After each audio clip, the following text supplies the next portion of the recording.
दोस्तों, आज हम चर्चा करने जा रहे हैं रक्षा तकनीक के क्षेत्र में भारत की एक और बड़ी उपलब्धि के बारे में। भारत के द्वारा राजस्थान की पोखरण रेंज में शेषनाग 150 यानी जो भारत का स्वदेशी तकनीक से बनाया गया स्वार्मिंग अटैक ड्रोन है, उसका एक और सफल परीक्षण कर लिया गया है। 1 महीने पहले इस ड्रोन का एक परीक्षण किया गया था सफलतापूर्वक, लेकिन अभी जो परीक्षण किया गया है वो सबसे खास है, क्योंकि इस परीक्षण के द्वारा पहली बार इस ड्रोन की जो रेंज है उसको परखा गया है और इसकी जो एक्यूरेसी है कि किस एक्यूरेसी के साथ ये दुश्मन पर अटैक करता है, उसको भी इसमें जांचा गया है। परीक्षण पूर्णतः सफल रहा, यानी इस ड्रोन की जो भी मापदंड हैं उनके अकॉर्डिंग इसने काम किया। यानी भारत, आप ये कह सकते हैं कि अब स्वार्मिंग अटैक ड्रोन जो टेक्नोलॉजी है उसमें पारंगत हो गया है। हम स्वदेशी तकनीक से उन देशों में शामिल हो चुके हैं जो अपना खुद का ड्रोन बना सकते हैं, और स्वार्म अटैक वो भी एआई पावर्ड के आधार पर, यानी एआई जो आर्टिफिशियल इंटेलिजेंस तकनीक है उसके आधार पर इसे बनाया गया है। तो आज के सेशन में हम इस ड्रोन के बारे में बात करने जा रहे हैं। इसकी विशेषताएं, जो तकनीकी विशेषताएं हैं, उन सभी के बारे में तकनीकी विश्लेषण करेंगे, और जो अभी जो टेस्ट हुआ है वो किस तरीके से खास है भारत की रक्षा तकनीक के क्षेत्र में, भारत की सुरक्षा के क्षेत्र में ये रणनीतिक सामरिक रूप से किस तरीके से महत्व रखता है। इन सभी पॉइंट्स पर आज हम बात करेंगे। सेशन में लास्ट तक बने रहिएगा। चैनल पर नए हैं तो चैनल को सब्सक्राइब और लाइक करना ना भूलें। हाँ जी। अब देखो, यहाँ पर समझिए खबर क्या है। इस ड्रोन की, जब से हमने इस ड्रोन को बनाया है, इस ड्रोन की जो चर्चा है, या फिर हम कह सकते हैं इसका कंपैरिजन जो है, वो शाहिद 136 से हो रहा है, जो कि ईरान का एक बहुत ही पॉपुलर ड्रोन है। अभी हाल ही में ईरान इजराइल के बीच में जो युद्ध चल रहा है, उसमें जो सबसे ज्यादा चर्चा में जो चीज आई है वो है शाहिद 136 ड्रोन। और ये शाहिद 136 ड्रोन जो है वो एसिमेट्रिक वारफेयर के लिए जाना जाता है। यानी ईरान ने जिस, कह सकते हैं कि जिस युद्ध नीति के आधार पर इजराइल जैसे देश, जिसकी बहुत हाई टेक्नोलॉजी के वेपन्स हैं, जिसके पास, अमेरिका के पास बहुत हाई टेक्नोलॉजी है, उन सभी से ईरान जो है लड़ पाया है, या फिर हम कहें युद्ध में बढ़त बना पाया है। तो उसका कारण है ईरान की बैलिस्टिक मिसाइल्स, और एक है शाहिद 136। देखिए, तो हमारा जो ड्रोन है, कहीं ना कहीं आप देखेंगे जब हम इसका कंपैरिजन करेंगे तो इस ड्रोन से कहीं ना कहीं ये भी प्रेरित लगता है। लेकिन कई चीजों में हमने जो ड्रोन विकसित किया है, उसकी जो तकनीक की बात करें तो वो तकनीक शाहिद 136 की तुलना में बहुत ज्यादा एडवांस है। रेंज के मामले में थोड़ा पीछे है, लेकिन तकनीक के बारे में बहुत ज्यादा आगे है। तो यहाँ पर देखिए, पूरा पाकिस्तान इसकी रेंज में है। तो हमारा टारगेट जो है पाकिस्तान है।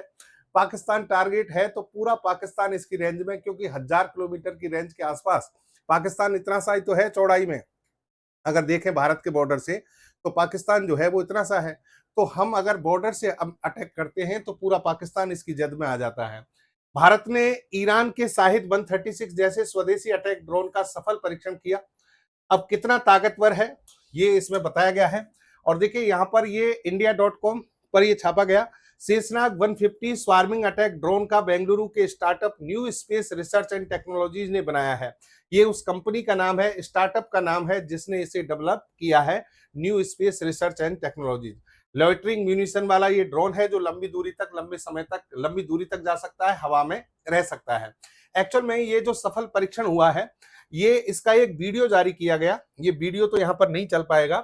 ये वीडियो है पोखरण रेंज का, राजस्थान की जो पोखरण रेंज है वहां पर ये ड्रोन उड़ान भरते हुए इस तरीके से दिखाया गया है, और टारगेट को यहाँ हिट करते हुए दिखाया गया है। यहाँ पर ये कामिकाजे ड्रोन है। कामिकाजे ड्रोन आत्मघाती ड्रोन होते हैं, और ये ड्रोन जब टारगेट से टकराते हैं तो खुद भी नष्ट हो जाते हैं और टारगेट को नष्ट कर देते हैं। हालांकि हमने जब ये परीक्षण किया है तो इस परीक्षण में हमने ड्रोन के साथ कोई भी एक्सप्लोजिव मटेरियल नहीं भेजा था, यानी वॉरहेड इसमें नहीं था। केवल ड्रोन को टकराना था, और ड्रोन टारगेट से जाकर टकराया और फिर इसने टारगेट को हिट किया। तो इसका मतलब ये सफल हुआ। दूसरी बात यह है कि रेंज जो है इसने अपनी लगभग 720 किलोमीटर के आसपास की रेंज इसने हासिल की है। तो 1000 किलोमीटर इसकी मैक्सिमम रेंज है, उसमें से 720 किलोमीटर का परीक्षण ये अब कर चुका है। 5 घंटे तक इसने इंड्योरेंस टाइम दिखाया, मतलब हवा में ये कितनी देर तक घूमता रहा, 5 घंटे तक। तो ये 5 घंटे हवा में घूमना अपने आप में बहुत ज्यादा महत्व रखता है। ये टैक्टिकली अगर हम बात करें, ये बहुत इंपॉर्टेंट बात है, इसको आगे चर्चा करेंगे। देखिए यहाँ पर इंडियन इंडियन डिफेंस न्यूज के द्वारा इस चीज को छापा गया है। इसका पूरा एक वीडियो जारी किया गया कि किस तरीके से 700 किलोमीटर के आसपास की रेंज में इसने परीक्षण में सफलता हासिल की, और ये कहां पर की, पोखरण रेंज में। चलिए, अच्छा, शेषनाग 150 हमारे ड्रोन का नाम है। कभी आपने सोचा है कि 150 का मतलब क्या है? यहाँ पर समझिए, जैसे शाहिद 136 है, शाहिद में लिखा है 136, हमारे ड्रोन में लिखा है 150। यहाँ पर देखिए, क्लियर कर लीजिए, ईरान के द्वारा तो क्या होता है कि जो यहाँ पर ड्रोन बनाए गए हैं ईरान के द्वारा, तो उनके क्या है, एक मॉडल है, एक तरीके से मॉडल डेजिनेशन जो है वो है शाहिद 131, शाहिद 136, इस तरीके से उन्होंने मॉडल जो डिजाइन किए हैं उनका नाम इस तरीके से नामकरण किया है। ठीक है, लेकिन हमारे जो ड्रोन है शेषनाग 150, यहाँ पर 150 इसके मॉडल का नाम नहीं है, बल्कि ये इसका MTOW है। MTOW का मतलब होता है मैक्सिमम टेक ऑफ वेट। मतलब जब ये ड्रोन उड़ान भरता है तो इसका पूरी जो एसेसरीज वगैरह होती है सारी, उन सबका मैक्सिमम वेट कितना होता है, 150 किलोग्राम। यानी 150 किलोग्राम का ये पूरा सिस्टम है जब ये उड़ान भरता है, और 25 किलोग्राम का वॉरहेड ले जाने की इसकी क्षमता है। तो 150 का मतलब यहाँ पर ये है।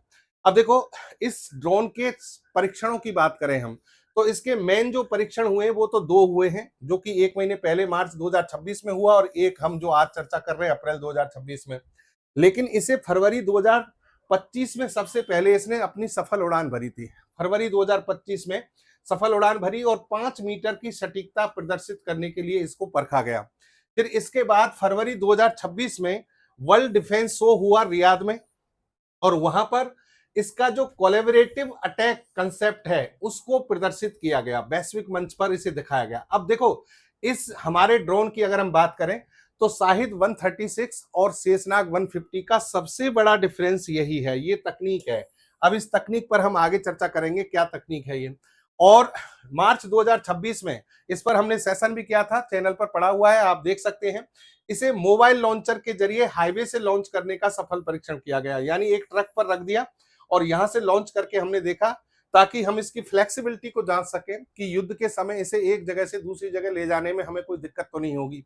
तो हमने इसको एक प्लेटफॉर्म पर रखा, और फिर इसे मूविंग प्लेटफॉर्म है, ये एक जगह से दूसरी जगह ले जा सकते हैं। तो इस पर रखकर हमने इसका परीक्षण किया, जो सफल रहा। और अब हमने जो परीक्षण किया है उसमें हमारा मुख्य जो टारगेट था, हम इसकी रेंज को परखना चाहते थे और एक इसके इंड्योरेंस टाइम को। तो इंड्योरेंस टाइम 5 घंटे रहा इसका, और रेंज जो है 720 किलोमीटर, जो कि हमारी अपेक्षा के अनुसार है। यानी ये एक तरीके से परीक्षण सफल रहा है। शाहिद 136 से इसकी तुलना क्यों होती है? देखिए, शाहिद 136 जो आपका ड्रोन है ईरान के द्वारा जो विकसित किया गया है, उसकी एक खास बात है कि वो डेल्टा विंग्स के अकॉर्डिंग बनाया गया है, यानी इसकी जो पंख है वो डेल्टा विंग कहलाती हैं। इसी तरीके से हमने हमारे ड्रोन को भी डेल्टा विंग के आधार पर डेवलप किया है। एक बात तो ये है। दूसरी बात कि जो शाहिद 136 है उसकी रेंज बहुत अच्छी है, 2000 से 2500 किलोमीटर की उसकी मारक क्षमता है। तो हम भी यही चाहते थे कि रेंज अच्छी हो, लेकिन लागत हमारे यहाँ पर कम से कम रखी जाए।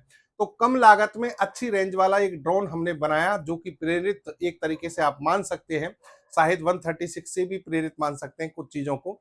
तो वो जो है इससे इसलिए इसकी क्या की जाती है, तुलना की जाती है।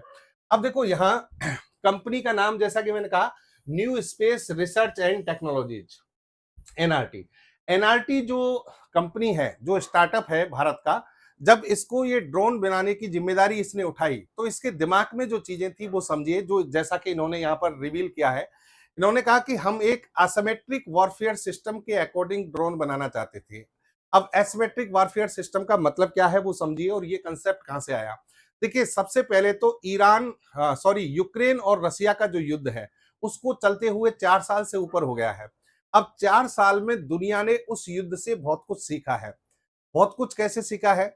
यूक्रेन के पास में इतना ज्यादा सामर्थ्य नहीं है जितना रसिया के पास है, लेकिन फिर भी यूक्रेन 4 साल तक रसिया को झेल रहा है, काउंटर बैलेंस कर रहा है। उसका कारण क्या रहा? उसका कारण कहीं ना कहीं कुछ ऐसी टेक्नोलॉजी रही जो एसिमेट्रिक वारफेयर सिस्टम के अंतर्गत आती है। रसिया ने भी क्या किया, ईरान से बहुत ज्यादा भारी संख्या में ड्रोन जो है आयात किए थे। 18,000 यूनिट के आसपास ईरान के द्वारा भेजी गई। अब बहुत जब एसिमेट्रिक वारफेयर सिस्टम का मतलब ये है कि आपके जो मेन स्ट्रीम के जो वीपन्स हैं, बड़े बड़े वीपन, बड़ी बड़ी मिसाइलें हैं, एयर डिफेंस सिस्टम है, उन पर आप, लड़ाकू विमान हैं, उन पर आप आधारित ना होकर युद्ध नहीं लड़ रहे हैं, यानी उनका उपयोग नहीं कर रहे युद्ध में, बल्कि जो छोटे हथियार हैं जिनकी कल्पना नहीं की थी आपने, उनका अगर उपयोग किया जा रहा है तो वो एसिमेट्रिक वारफेयर सिस्टम है। जैसे कि यहां पर अमेरिका के द्वारा बड़े बड़े एयर डिफेंस सिस्टम लगा रखे थे, पैट्रियट लगा रखा है, इधर इजराइल ने थाड़ लगा रखा है, सॉरी, इजराइल के द्वारा अपना जो ये डिफेंस सिस्टम है आयरन डोम वो लगा रखा है, तो बहुत सारे लगा रखे हैं। इधर पैट्रियट थार्ड अमेरिका के हो गए। लेकिन ये सब जो है किसको रोकने के लिए होते हैं? बैलिस्टिक मिसाइल्स, जो बहुत ज्यादा लंबी दूरी की मारक क्षमता वाली होती हैं, या फिर बहुत ज्यादा हाई स्पीड की क्रूज मिसाइल्स हो गई, हाई स्पीड की बैलिस्टिक मिसाइल्स हो गई। कहने का मतलब जो मेनस्ट्रीम वेपन्स होते हैं उनको रोकने के लिए बनाए गए हैं। लेकिन ईरान ने ऐसा कुछ किया ही नहीं। ईरान ने छोटी मिसाइल, छोटे लॉन्चर, छोटे ड्रोन, इन सबको भारी संख्या में इनकी तरफ भेजा, जिससे कि ये जितने भी एयर डिफेंस सिस्टम थे सारे सैचुरेशन की स्थिति में आ गए, ओवरवेल्म हो जाते हैं, यानी ये देख नहीं पाते कि किस कौन से टारगेट को रोकें। तो ऐसी सिचुएशन जब बनती है तो ये एसिमेट्रिक वारफेयर सिस्टम है, ये या फिर हम कह सकते हैं ड्रोन के मामले में स्वार्मिंग अटैक ड्रोन है। तो यही चीज कहीं ना कहीं स्टार्टअप जो है आपकी new space research and technology के दिमाग में था कि हम शाहिद 136 जैसा डेल्टा विंग पर आधारित एक डिजाइन बनाएंगे, लेकिन कहीं ना कहीं लागत को कम रखना है, मारक क्षमता को अच्छा रखना है। तो मारक क्षमता हमने यहाँ पर 1000 किलोमीटर रखी, लेकिन इसकी कॉस्ट अगर देखी जाए तो बहुत कम है। फिर दूसरा पॉइंट था दिमाग में कि collaborative swarm and air defence. Company ने इसे कोलैबोरेटिव स्वार्म के रूप में डिजाइन किया है, जहां कोई ड्रोन एक दूसरे के साथ संवाद करते हुए दुश्मन के एयर डिफेंस को चकमा देते हैं। तो देखो ये सबसे बड़ी विशेषता है, और इसका मतलब ये था कि हमने जो स्वार्मिंग अटैक ड्रोन बनाए उसमें एक कोलैबोरेटिव स्वार्म टेक्नोलॉजी को लगाया है। मतलब क्या है कि जितने भी ड्रोन साथ उड़ते हैं वो सारे ड्रोन एक दूसरे से कनेक्टेड हैं, यानी एक दूसरे से वो साझा करते हैं अपने सिग्नल्स को, अपनी सूचनाओं को, और जो भी सूचनाएं मिलती हैं उसके आधार पर प्लानिंग करके दुश्मन पर अटैक किया जाता है। तो ये जो तकनीक है वो आपको शाहिद 136 जैसे ड्रोन में नहीं मिलेगी, यानी ईरान के पास ये टेक्नोलॉजी नहीं है। इस पर और आगे विस्तार से आपको बताएंगे। दूसरा, एक और पॉइंट हम बात करें, यहां पर इन्होंने इसे डिजिटल ट्विन और एआई सिमुलेशन के द्वारा डेवलप किया है। भाई आज के समय में 2025-26 में आप 24-25-26 में आप ड्रोन बना रहे हैं, तो यहाँ एआई टेक्नोलॉजी का डेवलपमेंट खूब हो चुका है। तो क्यों ना जो लेटेस्ट टेक्नोलॉजी है उनका इसमें उपयोग किया जाए। तो डिजिटल डिजिटल ट्विन और एआई सिमुलेशन इनका उपयोग किया गया, यानी ये जो ड्रोन है हमारा, ये ड्रोन आर्टिफिशियल इंटेलिजेंस टेक्नोलॉजी का बहुत अच्छे से उपयोग करता है, और एआई पावर्ड स्वार्म है। इसीलिए हम कह सकते हैं कि स्वदेशी निर्माण और आत्मनिर्भर भारत के प्रोग्राम के तहत हमने हमारे ड्रोन को बहुत ज्यादा इंटेलिजेंट बना दिया है। अब इसकी देखिए एक एक करके सारी तकनीकी विशेषताओं को मैं बताता हूं कि बनकर क्या तैयार हुआ है। बनकर लॉइटरिंग म्यूनिशन टेक्नोलॉजी पर आधारित है। इसका मतलब होता है कि जब ये ड्रोन आप दुश्मन की ओर भेजोगे, टारगेट की ओर, तो ये हवा में उड़ेगा, और टारगेट को ढूंढने के लिए हवा में ये काफी लंबे समय तक रह सकता है, मंडरा सकता है। इस तरीके से मंडराता रहेगा जब तक टारगेट नहीं मिलेगा, और जैसे ही टारगेट मिलेगा उस पर ये अटैक एक्यूरेसी के साथ करता है। और हाल ही का जो टेस्ट हुआ है उसमें इसी चीज को परखा जाना था कि ये हवा में कितने समय तक रह सकता है। तो हवा में कितने समय तक रहा? 5 घंटे। अब 5 घंटे किसी टारगेट को सर्च करने के लिए और उस पर हमला करने के लिए बहुत ज्यादा होते हैं। इसलिए हम कह सकते हैं कि ये जो टेस्ट रहा वो बहुत ज्यादा अच्छा रहा। और जब ये अटैक करता है तो पूरा कामिकाजे ड्रोन की तरह, आत्मघाती ड्रोन की तरह अटैक करेगा, यानी टारगेट से टकराकर खुद तो मरेगा ही, टारगेट को मारेगा। हम तो मरेंगे सनम, तुमको भी ले डूबेंगे। तो ये इस तकनीक पर आधारित है। डेल्टा विंग जो है, इसका जो कॉन्फ़िगरेशन है वो डेल्टा विंग की तरह है। इससे फायदा क्या होता है? इससे इसका जो high lift to drag ratio है, जो लिफ्ट टू ड्रैग रेशियो है वो बहुत ज्यादा हाई रहता है, और इसके कारण ही ये लंबी दूरी तक चलने में और ईंधन की बचत करने में सफल रहता है। यानी आप डेल्टा विंग इसलिए बनाते हैं ताकि इसका जो लिफ्ट टू ड्रैग रेशियो है वो बहुत ज्यादा रहे। और इसी के कारण ये लंबी दूरी तक चल पाता है। 1000 किलोमीटर इसकी मैक्सिमम रेंज हमने रखी, 720 किलोमीटर तक इसको परखा गया, पोखरण रेंज में सफलतापूर्वक इसको देख लिया गया है। यानी हम भारत से अटैक करेंगे तो पाकिस्तान के मैक्सिमम एरिया पर इससे अटैक हो सकता है। इंड्योरेंस टाइम मैंने आपको बता दिया 5 घंटे, यानी सर्च एंड डेस्ट्रॉय मिशन अगर आपको भेजना है यानी सर्च करके डेस्ट्रॉय करने के लिए तो ये सफिशिएंट टाइम है। पेलोड कैपेसिटी इसकी कितनी है, 25 केजी, 25 किलोग्राम का वॉरहेड ले जा सकता है। 25 किलोग्राम के वॉरहेड से ये किसी भी radar system, bunker, radar station, बख्तरबंद कोई भी वाहन हो, उन सबको नष्ट करने में आसानी से सक्षम हो पाएगा। फिर देखिए एक और इसकी बेहतरीन तकनीक समझिए। अभी तक ज्यादातर जो देश है जैसे ईरान की बात करें हम, तो ईरान के पास खुद का नेविगेशन सिस्टम नहीं है। तो ईरान की मजबूरी है कि शाहिद 136 जैसे जो ड्रोन हैं उनमें किसी ना किसी दूसरे देश का नेविगेशन सिस्टम उपयोग करे, और जनरली इसका एक ही विकल्प होता है GPS, global positioning satellite system, और वो किसका है, अमेरिका का है। या फिर जो देश अपना खुद का नेविगेशन सिस्टम बना चुके हैं जैसे रसिया है, रसिया के पास ग्लोनास है, global navigation satellite system. China के पास है बीड्यू जो कि उसका रीजनल नेविगेशन सिस्टम है, और वैश्विक स्तर पर उसने डेवलप किया है कंपास। तो जब इनके पास में नेविगेशन सिस्टम है तो अपने हथियारों में, अपने जितने भी विपन्स हैं, लड़ाकू विमान, मिसाइल्स जो भी हैं, गाइडेड सिस्टम, उन सब में ये अपना ही नेविगेशन सिस्टम लगाएंगे, नहीं तो अमेरिका इसमें कहीं ना कहीं दखलंदाजी कर सकता है। तो भारत के पास भी खुद का नेविगेशन सिस्टम है, भले ही वो रीजनल लेवल पे काम करता है, जिसका नाम है नाविक। ठीक है, तो हमने कोशिश क्या की है, हमने कोशिश की है कि इसको जीएनएसएस डिनाई इन्वायरमेंट में तैयार किया जाए। मतलब ग्लोबल नेविगेशन सैटेलाइट सिस्टम जो है, जैसे कि जीपीएस पर जो इसकी निर्भरता है उसको खत्म किया जाए। तो फिर इसको साहब गाइड कैसे किया जाएगा, किससे जोड़ा गया है? इसके लिए हमने इसमें बहुत ऑनबोर्ड सेंसर लगाए हैं, एंटी जैमिंग टेक्नोलॉजी लगाई है। उसका कारण है क्योंकि जीपीएस सिग्नल जो है उस पर जब आधारित होता है तो जीपीएस सिग्नल को जाम करने के लिए जैमर लगा दिए जाते हैं दुश्मन के द्वारा। तो जाम ना हो तो उसके लिए सेंसर और एंटी जैमिंग टेक्नोलॉजी काम करेगी। दूसरी बात, जीपीएस के ना होने से साहब ये गाइड कैसे होगा? इसमें इनर्शियल नेविगेशन सिस्टम लगा हुआ है, इसमें विजुअल ऑडोमेट्री सिस्टम लगा हुआ है, ताकि ये टारगेट को खुद ही पहचानने में सक्षम होगा, यानी अपनी खुद की जो नेविगेशन टेक्नोलॉजी है उसी के आधार पर काम करेगा। फिर आ जाइए प्रिसीशन अटैक। प्रिसीशन अटैक यानी कितनी सटीकता से ये हमला करता है। तो देखिए जो स्टार्टअप है कंपनी न्यू स्पेस टेक्नोलॉजी, तो उसके द्वारा जो कहा गया है, उसके द्वारा ये कहा गया है कि 10 मीटर के आसपास इसका सीपी है, सर्कुलर एरर प्रोबेबल। मतलब ये 10 मीटर के घेरे में टारगेट पर हमला करेगा। ये मान लो टारगेट है तो उसके 10 मीटर की दूरी से ज्यादा दूरी पर नहीं गिरेगा, यानी इसी घेरे में जाकर गिरेगा। तो अभी जो हमने इसको परखा था, इसका एक परीक्षण हमने किया था, तो वहां इसका जो सर्कुलर सीपी जो आया था वो 5 मीटर आया था, और 5 मीटर दूरी बहुत कम होती है। मतलब यहां मान के चलो कि टारगेट के जस्ट पास में जाके गिरेगा। तो इस हिसाब से अगर इसे हम स्टार देना चाहें तो आप इसे एक्सीलेंट रेटिंग में डालेंगे, 5 स्टार में रखेंगे।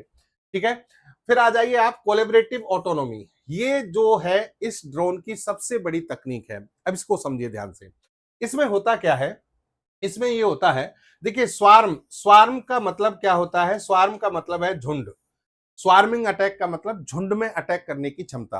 तो बहुत सारे ड्रोन एक साथ भेजे जाते हैं, लेकिन बहुत सारे जो ड्रोन भेजे जाते हैं वो अपनी एक इंडिविजुअल सिस्टम के रूप में काम करते हैं। मतलब एक ड्रोन अपना अलग काम कर रहा है, दूसरा अलग, तीसरा अलग, चौथा अलग, इस तरीके से। इन ड्रोन के बीच में आपस में कोई कनेक्शन नहीं होता, बस इनके बीच में एक ही समानता है कि ये एक साथ भेजे गए हैं।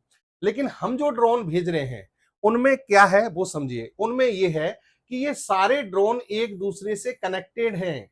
मतलब ये जो आगे बढ़ रहे हैं और मान लीजिए टारगेट के बारे में इस ड्रोन को पता लग गया, तो ये ड्रोन इस ड्रोन को सब कुछ सूचनाएं शेयर कर देगा कि टारगेट मुझे दिख गया है, ये इस डायरेक्शन में, इस एंगल पर, इस ऊंचाई पर, इतनी दूरी पर है। तो यानी जितने भी ड्रोन हैं उन सब के पास में ये इंफॉर्मेशन पहुंच जाएगी। इसे कहते हैं कोलैबोरेटिव ऑटोनॉमी। समझ गए?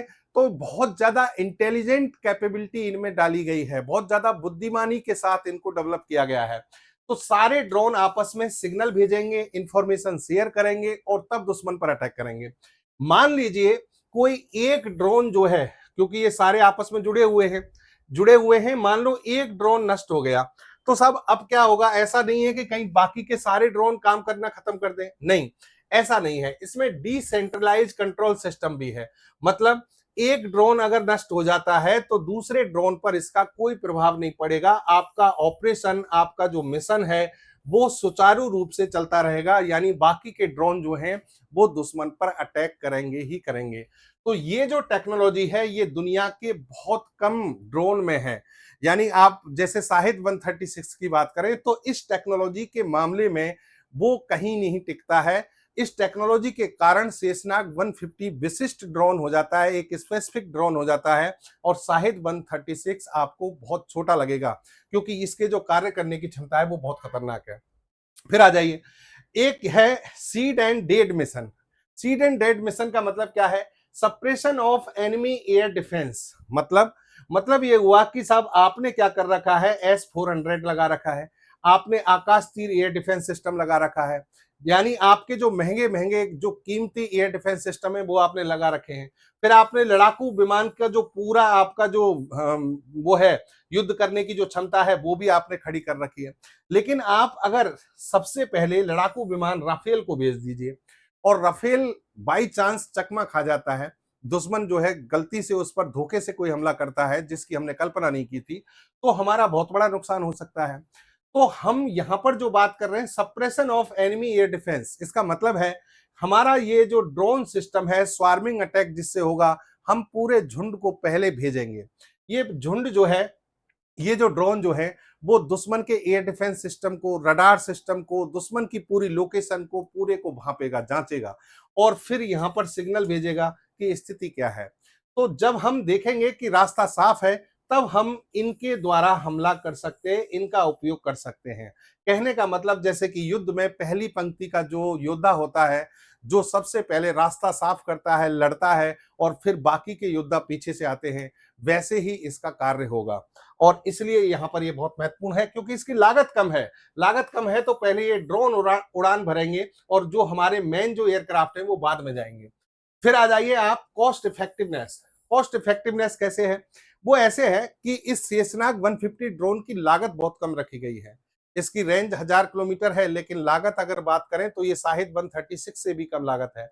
तो अब इस ड्रोन को जब भारी संख्या में भेजा जाएगा तो दुश्मन को इसे मार गिराने के लिए इससे 10 गुना 5 गुना ज्यादा क्षमता वाली, ज्यादा कीमत वाली मिसाइलें नष्ट करनी पड़ेंगी। तो दुश्मन की मिसाइलों को खत्म करने के लिए, दुश्मन पर ज्यादा इकोनॉमिक भार डालने के लिए ये ड्रोन जो है बहुत ज्यादा प्रभावी रहेंगे। अब बात कर लेते हैं थोड़ा सा और कंपैरिजन करें हम शाहिद 136 और शेषनाग 150। कंक्लूजन अगर आपको बताएं तो कंक्लूजन ये है कि हमारे की रेंज है 1000 किलोमीटर, इसकी रेंज है 2 से 2500 किलोमीटर। इसका मतलब रेंज में शाहिद 136 बहुत आगे है। इसकी वॉरहेड कैपेसिटी है 25 किलोग्राम, यानी शेषनाग 150 25 किलोग्राम का वॉरहेड ले जा सकता है। ये 40 से 50 किलोग्राम यानी जस्ट डबल है। दोनों फीचर्स में आपको शाहिद 136 बहुत ज्यादा भारी दिखेगा।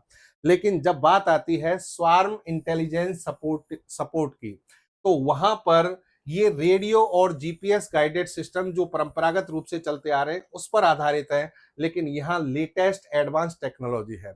यहाँ high and anti jamming technology का उपयोग हुआ है। यहाँ पर जीएनएसएस और इनर्शियल नेविगेशन सिस्टम, ये भी आपके बुनियादी जो बेसिक स्ट्रक्चर है नेविगेशन का उसी पर आधारित है, जबकि ये high and anti jamming system का उपयोग करता है। तो कहने का मतलब लेटेस्ट जो टेक्नोलॉजी है, एडवांस टेक्नोलॉजी है, वो शेषनाग 150 में लगाई गई हैं और हमें जितनी रेंज की आवश्यकता है वर्तमान में उतनी रेंज इसके लिए सफिशियंट है 1000 किलोमीटर। लेकिन शेषनाग 150 का जो एडवांस वर्जन है, उन्नत संस्करण है, वो भी बहुत जल्दी आएगा और उसमें आप 1000 किलोमीटर की जगह 2000 किलोमीटर तक रेंज भी देख सकते हैं। तो ये था दोस्तों आज का हमारा तकनीकी विश्लेषण शेषनाग 150, जो जिसका सफल परीक्षण राजस्थान की पोखरण रेंज से किया गया और अब Bharat swarming attack drone technology में पारंगत हो गया है। उम्मीद करता हूं आपको चीजें समझ में आई होंगी। एक और बेहतरीन सेशन के साथ फिर से आपसे मिलेंगे। जय हिंद, जय भारत।